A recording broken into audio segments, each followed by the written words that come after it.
nasra daawud ismaaciil hooyada safiya cali guure ayaa ka dhigtay ku-xigeenkeeda howlaha daabulidda hubka fudud ee magaalada dhexdeeda ah sida bambooyinka gacanta iyo bistooladaha.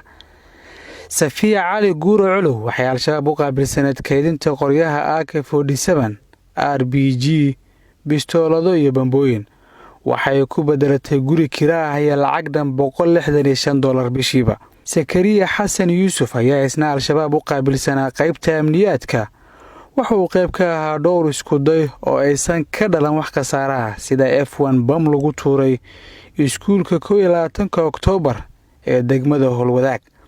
maxamed ciise sheekh cumar ayaa isna isku soo bedelay dhowr shaqo oo kala ah mid uu dadka deegaanka Kunyabarow ku caburin jiray isagoo u diiwaan gashan waxa ay ugu yeeraan xisbada.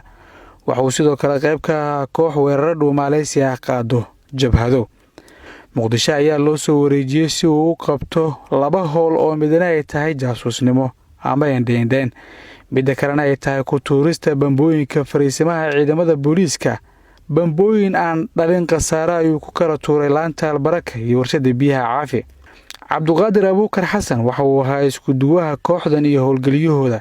inkastoo cabdiqani xasan xaashi siyaad uu ahaa madaxa qarsoon ee magaalada muqdisho ku wada haya howshan aan midba kan kala meel ku sheegin magaciisa marka laga reebo safiya iyo gabadheeda nasra oo iyaga deegaan ahaan u deganaa guri ku yaala ood weyne oo ahaa kaydka hubka lagu fuliyay hagardaamooyinka argagixisada. xiriirka kooxdan oo ay dabagal ku haysay hay-adda nabad sugidda iyo sirdoonka qaranka ayaa ugu dambeyn ka soo kala qabtay Yaaqshiid Hodan Daynile iyo ceelasha biyaha November sanadkii tegay.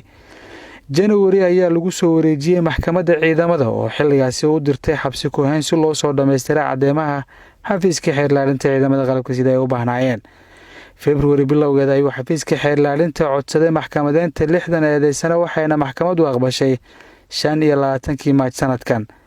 fadhiyo kala duwan oo ay maxkamaddu u fariisatay waxaa si siman fursad loo siiyay xeerlaalinta ciidamada qalabka sida iyo qareenada u doodayay eedeysanayaasha kaalintooda sharci.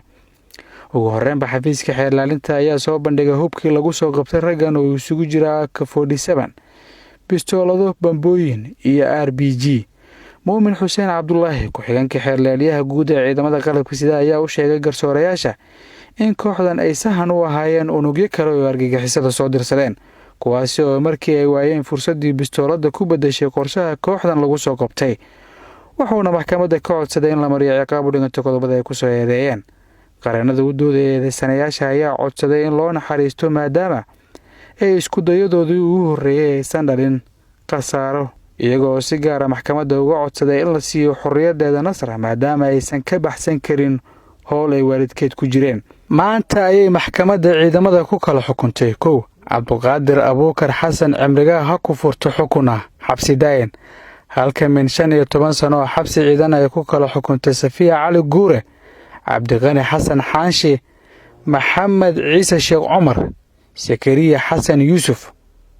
sidoo kale maxkamadda ayaa 3 sano oo xabsi ciidan ah ku riday nasra daawud ismaaciil sida uu sheegay dhinacyada dacwadda gaashaanle sare xasan cali nuur shuute gudoomiyaha maxkamadda darajada koowaad ee ciidamada qalabka sida. cabdiqaadir ciise warbaahinta qaranka muqdisho.